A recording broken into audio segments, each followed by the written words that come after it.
కేంద్ర ప్రభుత్వాన్ని డిమాండ్ చేస్తున్నాం. రాష్ట్ర ప్రభుత్వాన్ని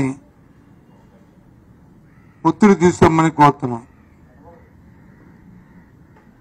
మనందరికీ ఆంధ్ర హక్కైన స్టీల్ ప్లాంట్లో ఉన్న సుమారు 3,725 మంది కార్మికుల్ని తొలగిస్తూ వారి తాలూకా ఏవైతే ప్రవేశానికి అర్హతైన ఇచ్చిన కార్డులు ఉన్నాయో వాటిని రద్దు చేయడం ఓ కుట్రగా భావిస్తున్నాం. అనుకున్న ప్రణాళిక ప్రకారమే కేంద్ర రాష్ట్ర ప్రభుత్వాలు ఈ కార్యక్రమాన్ని చేస్తున్నాయనేది మా తాలూకా అభిప్రాయం. ఎట్టి పరిస్థితుల్లోనూ ఏ ఒక్క కార్మికుని కూడా తొలగించడానికి వీల్లేదు. ఏదైతే ఈ ప్రాంత ప్రజల తాలూకా మనోభావాలు ఉన్నాయో, విశాఖ ఉక్కు ఆంధ్ర హక్కు అనే నినాదం ఏదైతే ఉందో, వాటితో పాటు అక్కడ పనిచేస్తున్న కార్మికుల తాలూకా ఏదైతే వాళ్ళ డిమాండ్స్ ఉన్నాయో వాటన్నిటినీ కూడా పూర్తి స్థాయిలో ఆమోదిస్తూ చేయాలనేది వైఎస్ఆర్సీ పార్టీ కోరుతుంది. ప్రతి అంశం పట్ల ఆందోళన వ్యక్తం చేస్తున్నాం. పూర్తిగా ఏ ఒక్కరిని కూడా తొలగించడానికి వీల్లేదని డిమాండ్ చేస్తూ రాష్ట్ర ప్రభుత్వంలో ఉన్న పెద్దలు ఎన్నికల ముందు మీరు ఏదైతే మాట ఇచ్చారో, ఏ మాటలైతే చెప్పారో, అటు అధికారంలో ఉన్న ముఖ్యమంత్రిగా ఉన్న తెలుగుదేశం పార్టీ నాయకుడు చంద్రబాబు నాయుడు కానీ, లేదు జనసేన అధ్యక్షుడు పవన్ కళ్యాణ్ గారు కానీ, లేదు భారతీయ జనతా పార్టీ తరఫున ఆ నాయకులు కానీ, వాళ్ళందరూ కూడా ఏం చెప్పారో ఆ మాట కట్టుబడి కార్యక్రమాన్ని నిర్వర్తించాలి, చేయాలనేది మా డిమాండ్గా మేము కోరుతున్నాం. అంతేకాదు, వాళ్ళ ఎన్నికల్లో చెప్పారు, మాకు కానీ ఓటిస్తే, మా కూటమిని గెలిపిస్తే 20 లక్షల ఉద్యోగాలు ఇస్తా అన్నారు. మొన్నటి రోజున కూడా చెప్పాను. 20 లక్షల ఉద్యోగాలు ఇస్తారో చేస్తారో పోతారో తెలియదు, కానీ దయచేసి ఉన్న వాళ్ళని మాత్రం ఉద్యోగాలను తొలగించొద్దన్నారు. ఇప్పటికీ 100 రోజుల్లో మనం చూస్తున్నాం, ఈ 105 రోజుల్లో మనం చూస్తున్నాం, స్టీల్ ప్లాంట్లో ఉన్న కార్మికులు 3,000, 4,000 సుమారు 4,000 మందిని తొలగించడానికి ఉత్తర్వులు ఇవ్వడమే కాకుండా, ప్రభుత్వం జరుపుతున్న ఏదైతే మద్యం మీద విధానం ఉందో, ప్రభుత్వ షాపులుగా పెట్టి అందులో పనిచేస్తున్న సుమారు 15,000 మందిని ఒక్క కలంపోటుతో వాళ్ళు తొలగించడం. ఆలోచించండి, ప్రభుత్వాలు మారినప్పుడు ప్రభుత్వ విధానాలు ప్రభుత్వాలకు ఉంటాయి, కానీ ఆ విధానం వల్ల వచ్చే లాభాలు నష్టాలు కూడా ఆలోచన చేసుకోవాలి. ఇవాళ ఈ 15,000 మందికి తొలగించిన వాళ్ళని ఏ రకంగా వాళ్ళకి ఉపశమనం కల్పిస్తారో ఆలోచన చేయాలని కోరుతున్నాం. వారి తరఫున ఎన్నికల మాట ఇచ్చారు, ఎవరైతే ఉన్నారో సచివాలయ వాలంటీర్లు ఎవరైతే ఉన్నారో మీకందరికీ 5,000 కాదు 10,000 రూపాయలు జీతం ఇస్తామని చెప్పి వాళ్ళకి ఆశ కల్పించారు. ఇప్పుడు 10,000 కాదు కదా, వాళ్ళని 2,50,000 మందిని వాళ్ళని ఇవాళ తొలగించిన మైనం. ఆలోచించమని కోరుతున్నాను. నేను మీ విధానాన్ని పాలసీలు మేము తప్పట్లే, దాని తాలూకా పరివేశాలను రాబోయే కాలంలో మీరే చూసుకుంటారు, కానీ మీరు చెప్పిన మాటల్ని మీరు నిలబెట్టుకోవాలని కోరుతున్నాం. మీరు ఎన్నికల ముందు ఇచ్చిన మాటల్ని ఆ మాట మీద నిలబడాలని కోరుతున్నాం. అవన్నీ కాకుండా ఇచ్చిన మాట ఒకటి, రేపు ఎన్నికైన తర్వాత చేస్తున్న పని ఒకటి. ఎక్కడున్నారు కానీ స్వర్గీయ రాజశేఖర రెడ్డి గారు వచ్చి ఒక సామెత చెప్పేవారు. ఆయన మహానుభావుడు ఏట్లో వెళ్ళినప్పుడు వచ్చి ఏట్లో మొన్న ఎవరైతే ఉన్నారో వాళ్ళని వచ్చి ఏటి మల్లప్ప బాగున్నావా అని అడిగేవాడు. దిగినప్పుడు వచ్చి పోరా బోడి మల్లప్ప అని చెప్పి అనేవాడు. ఆ రకంగా ఇవాళ ఈ ప్రభుత్వం తరగతి విధానాలు ఉన్నాయని చెప్పిన విషయాన్ని ఇవాళ చెప్తున్నాం. ఇది మంచి సాంప్రదాయం కాదు. ప్రభుత్వంలో పెద్దలు మళ్ళీ ఆలోచన చేయండి. ఎవరికి ఏ విధమైన అసంతృప్తి లేకుండా ఆలోచన చేయండి. మీకు అధికారం ఇచ్చారు పెద్ద ఎత్తున ప్రజలు. ఆలోచన చేసి ప్రతి ఒక్కరి సంతృప్తికర విధానంలో ఆలోచన చేసే విధానం చేయవలసిన అవసరం ఉన్నదని ఇవాళ మనం చేస్తున్నాం, చెప్తున్నాం మేమందరం కూడా. అందుకే ఎంతమంది వచ్చి మేమందరం మీ దగ్గరికి వచ్చాం, ముందుకు వచ్చాం. ఏం చేశారు కార్మికుల్ని? 3,000-4,000 కార్మికుల్ని ఎందుకు తీయవలసి వచ్చింది? శైలిలో ఒక మంత్రి అంటాడు, ఒక కేంద్ర మంత్రి గారు మేము దీన్ని కొనసాగిస్తున్నామంటారు. ఇంకో మంత్రి ముఖ్యమంత్రి వచ్చి అంటారు కాదు దీన్ని వచ్చి శైలిలో విలీనం చేయడానికి మేము ప్రయత్నాలు చేస్తున్నామంటారు. మరి ఎందుకు ఈ 4,000 మందిని ఎందుకు తొలగించవలసిన అవసరం ఏమొచ్చింది చెప్పండి? మరి 20 లక్షల ఉద్యోగాలు ఇస్తారన్నారు మరి పెద్దలు. మరి ఎందుకు 15,000 మందిని వీళ్ళు తొలగించవలసిన అవసరం ఏమొచ్చింది? ఇవాళ అసలు ఆలోచిస్తున్నాను. రేపు కొద్ది రోజుల్లో దసరా పండుగ ఉంది. ఎంతో పవిత్రమైన పండుగ. ప్రతి కుటుంబంలోని మా ఆంధ్రులందరం కూడా ఆ పండుగ ఎంతో ఉత్సాహంగా ఎంతో భక్తి శ్రద్ధలతో అందరం చేసుకుంటాం. మన ఆడపిల్లలందరినీ పెట్టి మన అందరం కూడా చేసుకుంటాం. ఇలాంటి నేపథ్యంలో ఇవాళ వచ్చి చూశాను నిన్న ఇప్పుడు పత్రికల్లో 99 రూపాయలకే ఇవాళ క్వార్టర్ బాటిల్ని ఇస్తున్నాము, మద్యం ధరలు తగ్గిస్తున్నాము. 99 రూపాయలు క్వార్టర్ బాటిల్ ఇస్తున్నారంట. మరి అంతకుముందు ఎంత ఉండదో నాకైతే ఐడియా లేదు, కానీ 120, 130, 110 ఎంత ఉండదో ఒక 20-30 రూపాయలు తగ్గిస్తున్నామని చెప్పారు తాగిన దానికి క్వార్టర్ బాటిల్. ఓకే, తాగిన వాడికి అది దాన్ని ఆ మందు తాగుతున్న వాడికి అది కొద్దిగా ఉత్సాహపరచవచ్చు, ఆనందం కలగవచ్చు. మరి రాష్ట్రంలో 5 లక్షల మంది 5 లక్షల మంది రోజు కూడా తింటున్న నిత్యావసర పరిస్థితి ఏంటి? నిత్యావసర సరుకుల ధర పరిస్థితి ఏంటి? బియ్యం ధర ఎంత తగ్గింది, ఎంత పెరిగింది? పప్పు ధర ఎంత తగ్గింది, ఎంత పెరిగింది? నూనె ఎంత పెరిగింది? ఇప్పుడు కాయగూరలు చూసుకుంటే బెండకాయ కానీ, లేకపోతే ఉల్లిపాయ కానీ, లేకపోతే వంకాయ కానీ, బీరకాయ కానీ మార్కెట్లో కొనడానికి వీలు లేని పరిస్థితుల్లో ధరలు ఉన్నాయి. మరి వీటి మీద మీరు దృష్టి పెట్టలే. మీరు మందు మీద దృష్టి పెట్టి మందులు వచ్చి తగ్గించారే, 20 రూపాయలు తగ్గించారని సంబరంగా గొప్పలుగా చంకలు గుద్దుకొని చెప్తున్నారే మందును తగ్గించామని. ఇలా మన నిత్యావసర సరుకుల పరిస్థితి ఏంటి? మరి మార్కెట్ ఇంటర్వెన్షన్ మేము ఉన్నప్పుడు వచ్చి గత ప్రభుత్వంలో సుమారు 2,000 కోట్ల రూపాయలు పెట్టి మార్కెట్ ఇంటర్వెన్షన్ చేసి ఇలాంటి పరిస్థితులు వచ్చినప్పుడు ఏ రాష్ట్రంలోనూ ఏ దేశంలో ఎక్కడైతే ఈ ధర తక్కువ ధరలో తీసుకొచ్చి మార్కెట్లో పుష్ చేసి ధరల్ని మరి రెగ్యులేట్ చేసిన సందర్భాన్ని ఒకసారి గుర్తు చేస్తున్నాను. కానీ ఇప్పుడు ఎక్కడ కనిపిస్తుంది సార్? ఆలోచన లేదే మీకు? ఎక్కడున్నారు ఆ పౌర సరఫరాల మంత్రి? ఎక్కడున్నారు అగ్రికల్చర్ మినిస్టర్ గారు? ఏం చేస్తుంది మార్కెట్ వ్యవస్థ? ఏం జరుగుతుంది ఇక్కడ? పండుగ నాడు వచ్చి కనీసం పప్పన్నం కాకపోతే చారన్నం కూడా 5,000 నోట్లోకి వెళ్ళిన పరిస్థితి అక్కలెద్దాయి రాష్ట్ర ప్రధానికానికి. మిమ్మల్ని ఎన్నుకున్న పాపానికి, ఎన్నుకున్న పుణ్యానికి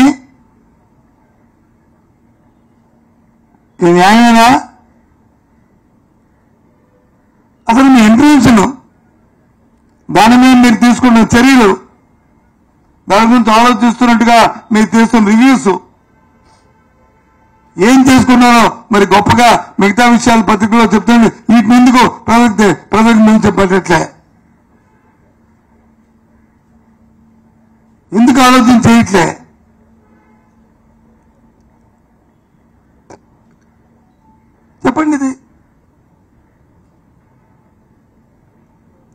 అంతకుముందు ప్రభుత్వాల్లో వచ్చి ఉన్నప్పుడు చిన్న ఎగ్జాంపుల్ చెప్తాను, చిన్న ఎగ్జాంపుల్. ఈ టమాటాలు కానీ ఉల్లిపాయలు కానీ ధర పెరిగినప్పుడు కానీ తరిగినప్పుడు కానీ దేశంలో ఏ రాష్ట్రంలో అయితే పెరుగున్నాయో తగ్గున్నాయో అవి తీసుకొచ్చి మార్కెట్ చేసి మార్కెట్లో పుష్ చేసేవాళ్ళం. టమాటాలు ధరలు లేకపోతే ట్రాన్స్పోర్ట్ ఫ్రీ ఇచ్చి బెంగళూరు, బాంబే, హైదరాబాదు సిటీకి పంపించి మొత్తం చెన్నై సిటీ పంపించి వాటిని అమ్మించుకునే పరిస్థితి చేసుకునేవాళ్ళం. ఇవాళ అలాంటి పరిస్థితులు లేవే.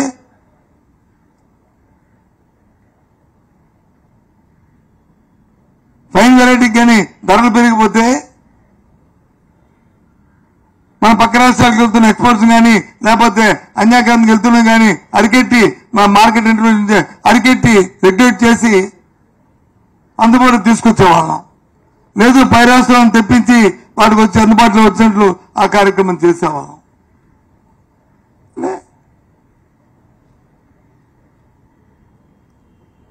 ఏంటి ఏం జరుగుతుందో అర్థం అవట్లే. మందు కోసం మాత్రం ఇవాళ పెద్ద పెట్టి 99 రూపాయలకే మద్యమని 99. Okay, good. మరి వాట్ అబౌట్ ఎసెన్షియల్ కమోడిటీస్? మరి వాటి పరిస్థితి ఏంటి? అసలు మీకు చేమ కుట్టినట్లే ఉందా? అసలు దాని గురించి ఆలోచన ఉందా? చెప్పండి.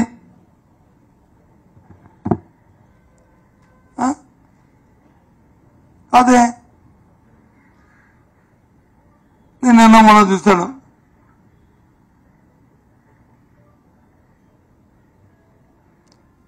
విశాఖపట్నం నుంచి వచ్చేంతకు ముందు లొల్లు ఏదో పెద్దగా ఏదో వచ్చి ఓ పెద్ద ఫోటోలు వేసి బ్యానర్స్ వేసి ఓ అని మళ్ళీ అటు దుబాయ్కి వెళ్ళిపోయిన తర్వాత వచ్చి వాళ్ళు వచ్చి చాలా పెద్ద దీనిగా వచ్చాయి.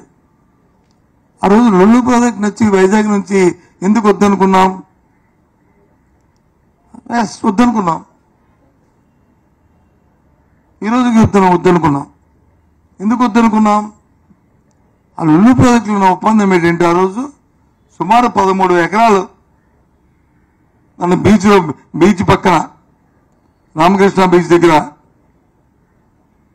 ఎంతో విలువైన ఎకరం ₹1 కోటి, ఎకరం ₹100 కోట్ల ఉన్న స్థలంలో 1300 కోట్ల స్థలంలో ₹600 కోట్ల పెట్టుబడులు తీసుకొచ్చి పెడతాం, మేము ఒక మాల్ కడతామంటే 4 సంవత్సరాలు ఊరించి ఉంటే వైసీపీ ప్రభుత్వ అధికారంలోకి వచ్చిన తర్వాత 1100 కోట్ల స్థలంకి వచ్చే వాల్యూ వచ్చి 600 కోట్ల పెట్టుబడులు ఏంటి, ఈ సమంజసం కాదని దాన్ని రద్దు చేయడం జరిగింది. ఎస్,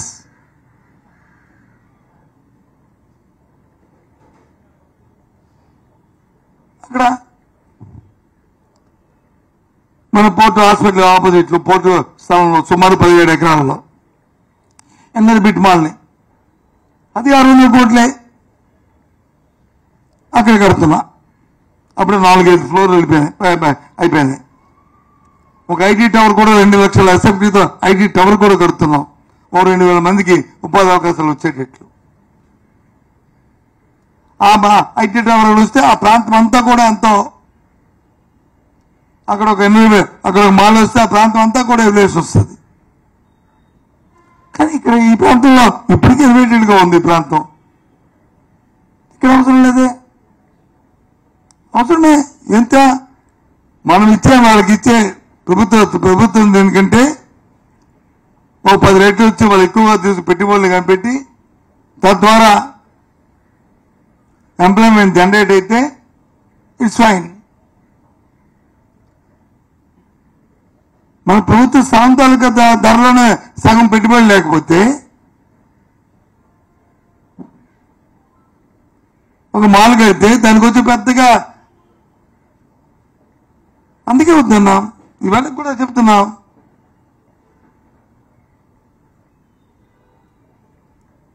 దానికి ప్రత్యామ్నాయంగా ఎన్నో పెట్టి మనం తీసుకొచ్చాం.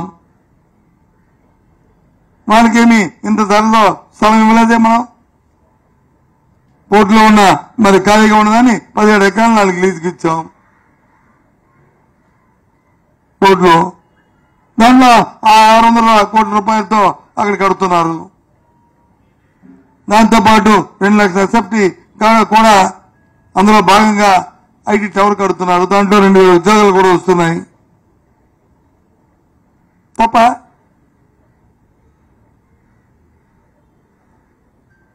ఏ పని విశాఖపట్నానికి సంబంధించి ఏంటి చేస్తుంది, ఏం చేస్తారు ఇక్కడ ప్రజాప్రతినిధులు చెప్పండి. రేపు నేను నా ప్రెస్ మీట్ అయిపోతుంది, మేము అందరం ఇప్పుడు మాట్లాడి సరిపోతాము. Okay fine.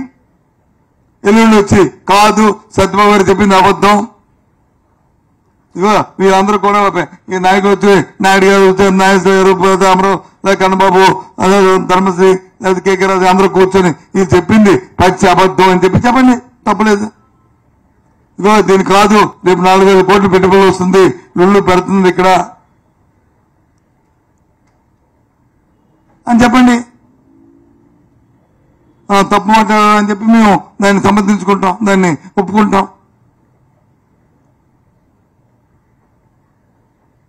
ఏంటిది? ఎక్కడికి వెళ్తున్నాం?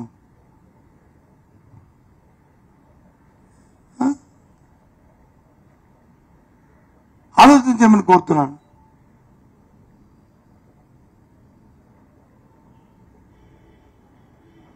ఒకటి కాదు, 2 కాదు. ఇవాళ ఏ పరిస్థితి చూసుకున్నా సరే ఆ రకంగా ఉంది. ఏదైనా పెడితే మాత్రం ఓ డైవర్షన్ పాలిటిక్స్ లాగా ఏదో ఒక అంశాన్ని తీసుకొస్తారు. దాన్ని తగ్గట్టు దాన్ని పక్క పెట్టి ఇంకొక అప్రాధాన్యతైన అంశాలు తీసుకురావడం, ప్రాధాన్యతగా ఏదైతే ప్రజలు ఇబ్బంది పడుతున్నారో దాన్ని పక్కకు తోసేయడం.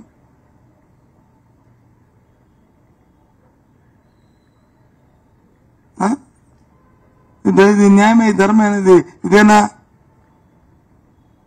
పరిపాలన చర్చతో చేస్తున్న పరిపాలన వదలే. ఎన్నో మంచి పనులు చేశాం. ఎక్కడో చిన్న చిన్న ప్రజలు మమ్మల్ని అంగీకరింది, ఎక్కడో చిన్న పొరపాట్లు జరుగుంటాయి. ఓకే, అందుకే కదా మేము ప్రతిపక్షంలో ఉన్నాం. కదా మీకు మరి ప్రజల పెద్ద ఎత్తున మీకు మిమ్మల్ని గెలిపించారు కదా, మరి మీరు ఇచ్చిన మాటలు ఉన్నాయి కదా, ఇచ్చిన వాగ్దానాలు ఉన్నాయి కదా. ఆ రోజు చెప్పారు కదా, మాకు తెలిసి అప్పులు మీ సంపద సృష్టిస్తామని చెప్పారు కదా. మరి చేయండి. కనీసం అవన్నీ పక్కన పెడితే కనీసం మార్కెట్ ఇంటర్వెన్షన్ చేయండి, తగ్గించండి ఆ ధరల్ని, ఆకాశం కంటిపోతున్న ధరల్ని తగ్గించండి. ఇప్పుడే ధర్మశ్రీ నాయుడు గారు పెట్టి ఒకటి రాశారు. ఇక్కడ ఏమైనా రాశారంటే కూరగాయలు కొనడానికి వచ్చి మార్కెట్కి వెళ్తారంటే కన్నీళ్ళు వస్తున్నాయని చెప్పి రాశారు. ఇక్కడ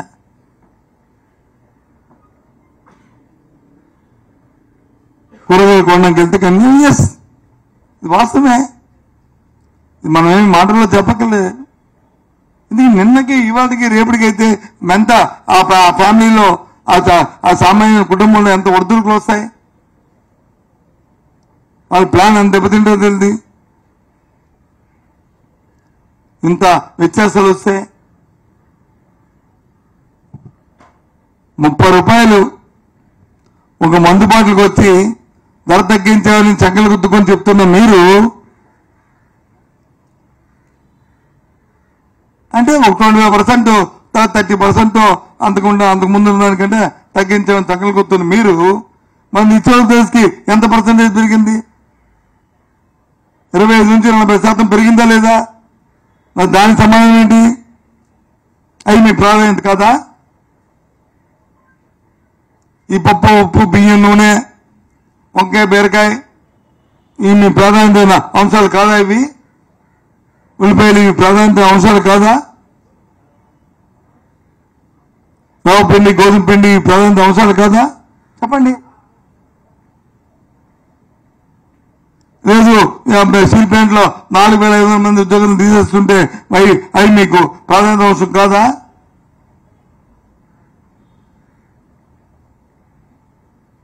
ఏంటి? ఎక్కడికి వెళ్తున్నామా? ఎక్కడికి వెళ్తుంది? దయచేసి మళ్ళీ మీ ద్వారా డిమాండ్ చేస్తున్నాం. స్టీల్ ప్లాంట్ ఒక కార్మికుని కూడా తొలగించడానికి వీలు లేదు.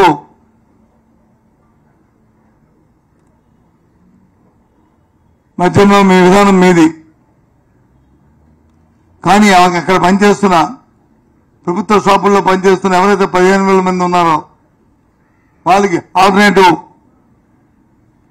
ఏదో ఒక అంశంలో వాళ్ళకి కూడా ఉపాధి అవకాశం వచ్చేటట్టు ఆలోచన చేయాలి. మీరు మాట ఇచ్చిన వాలంటీర్ 10,000 రూపాయలు ఇస్తానని చెప్పి ఎన్నికల ముందు మీరు ఇచ్చిన మాటని నిలబెట్టుకుని మీ చిత్తశుద్ధిని నిరూపించుకోవాలి. మేము చెప్తున్న మాటలు కాదు, మీరు ఇచ్చిన మాటలు నిలబెట్టుకోవాలని చెప్తున్నాం అని కోరుతున్నాను. Thank you. ఇంకేముందా?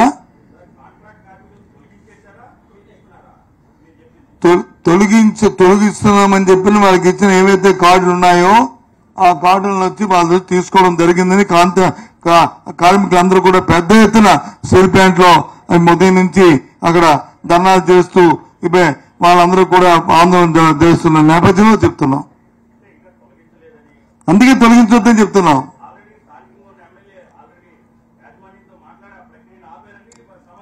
మాకైతే సమాచారం లేదు, అందుకే మేము డిమాండ్ చేస్తున్నాం. ఒకవేళ ఉన్నామనుకో తొలగించలే పర్మనెంట్ గా మేము తొలగించలేదని చెప్తే చాలా సంతోషం.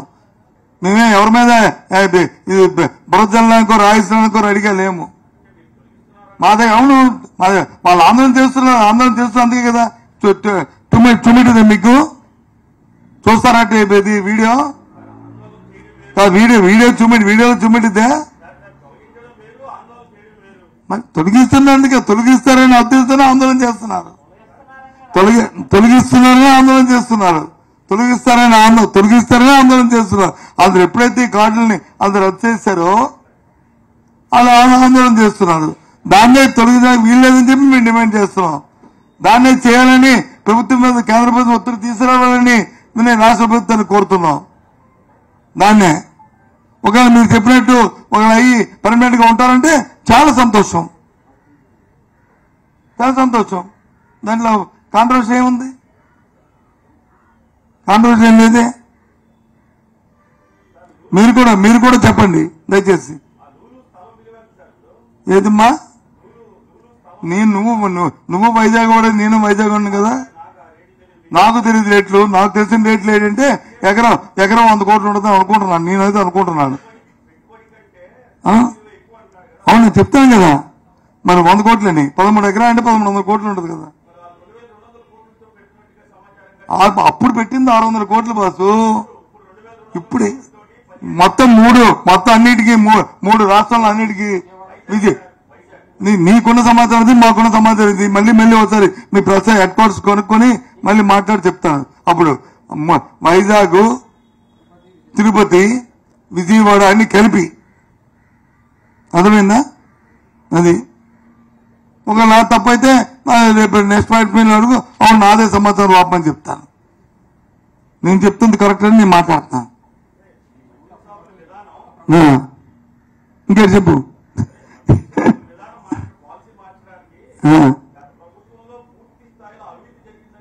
నీకు అవినీతి జరగడానికి పాలసీకి డిఫరెన్స్ ఉంది.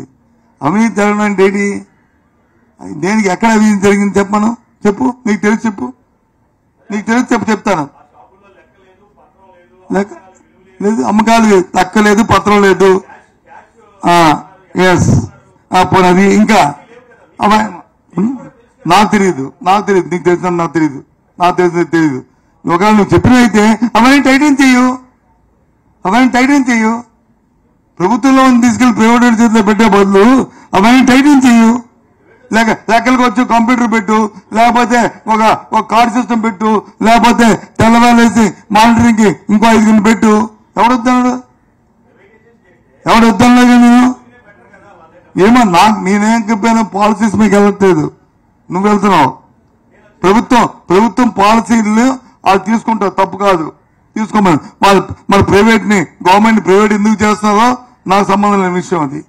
కానీ అసలు పనిచేస్తున్న కార్మికుల గురించి మాట్లాడతాను నేను మాట్లాడుతుంది అది. ఒకవేళ నువ్వు చెప్పినట్లు క్యాష్ అయిపోతుంది, క్యాష్ మైనస్ కార్డు పెట్టి ఎవడతాడు? దానికోసం విధానాన్ని మార్చక్కర్లేదే. నీకు వెసులుబాటు లేని విధానం అయితే అమ్మమ్మ ఇది అవదా ఇది ఇంపాసిబుల్ అనేది అప్పుడు మార్చుకో, తప్పు కాదు. ఒకవేళ నువ్వు చెప్పినట్లయితే నేనైతే చెప్పట్లేదు.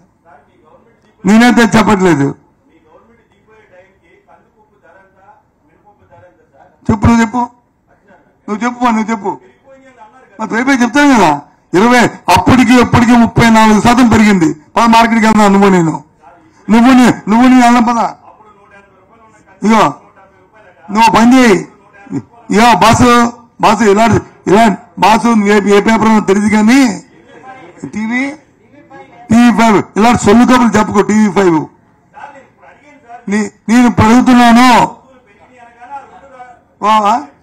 ఈశ్వర్, దయచేసి చెప్తున్నాను, ఇది సామాన్య ప్రజలకు సంబంధించిన అంశం.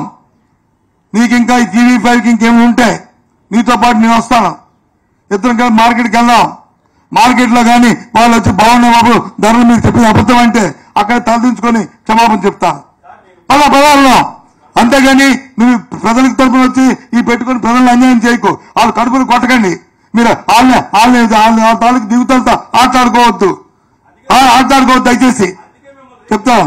నేను అన్ని చెప్తాను, రేట్లు నాకు తెలుసు కాబట్టి చెప్తాను. నీ పది చూసుకో, చూపెడతాను. పదా వెళ్దాం. ఆగు, ఇంకంతతో నీతో బాధించాను రాడు. ఎక్కడ వాస్తవం నేను చెప్తాను, నీకు తెలియదు. నువ్వు TV పట్టుకొని ఇవన్నీ కాదు, అనవసరంగా మీ యాజమాన్యానికి మాట్లాడే చెడ్డ పేరు తెచ్చింది. ప్రజల తరపున ఉండండి, మీరు ప్రభుత్వాల తరపున ఉండడం మంచి సంతోషం. కానీ ప్రజలను దృష్టిలో పెట్టుకొని ప్రభుత్వాలు మాట్లాడాలా. ఏమనుకుంటున్నావు? ఇల్లు అడుగు పద వెళ్దాం. అంతరం మీ అందరూ వెళ్దాం, నీతో పాటు అందండి. అప్పుడు దాన్ని బట్టి అప్పుడు మాట్లాడు. స్వామి అని నేను చెప్తాను. నాకేమవుతా ఇంత నేను ఉన్నప్పటికీ కూడా నేను తలదించుకోవడం చిన్న మాట కాదు. అది ఏమనుకుంటున్నా సారీ అని కానీ చిన్న మాట అనుకుంటున్నా కాదు అది. అంతేగాని ఏకంగా ఏదో ఎగతాళిగా ప్రభుత్వం సామాన్య ప్రభుత్వం ఎగతాళి పని కాదు. సామాన్య ప్రభుత్వం వాస్తవాలు ఉండాలి. మన రాజకీయాల కోసం, మన రాజకీయ కోసం మనం ఏదో మాట్లాడడం కాదు అది. ఓకేనా?